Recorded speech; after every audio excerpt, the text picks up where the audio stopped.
ମୁଁ ଜାଣିଛି ଆପଣମାନେ ସମସ୍ତେ ଜାଣିଛନ୍ତି ଯେ ପଶୁ ପକ୍ଷୀ ଏମାନଙ୍କୁ ମାରିକି ଖାଇବା ଅତ୍ୟନ୍ତ ନିର୍ଦ୍ଦୟୀର ରୂପ ଏବଂ ତାକୁ କଷ୍ଟ ହେଉଛି ବୋଲି ଆପଣମାନେ ଭଲ ଭାବରେ ଜାଣିଛନ୍ତି।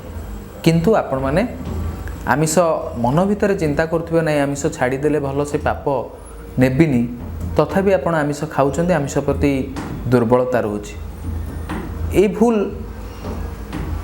ଆପଣଙ୍କର ନୁହଁ, ଗୋଟେ ପାରମ୍ପରିକ ହିସାବରେ ଏହା ଚାଲି ଆସିଛି। କ'ଣ ପାରମ୍ପରିକ ହିସାବରେ? ଆମେ ଯେତେବେଳେ ପିଲାଦିନେ ଥିଲେ ଆମିଷ କ'ଣ ଆମେ କ'ଣ ଜାଣିଥିଲେ? କିନ୍ତୁ ଆମକୁ ଆମିଷ ଖାଇବାକୁ କୁହାଯାଇଛି ଯେ ଆମିଷ ଟିକେ ଖାଅ, ଅଣ୍ଡା ଖାଅ, ମାଛ ଖାଅ, ମାଂସ ଖାଅ। ପିଲାଦିନୁ ଆମେ ଖାଇ ଆସିଛେ, ସେ ଅଭ୍ୟାସରେ ପରିଣତ ହୋଇଯାଇଛି।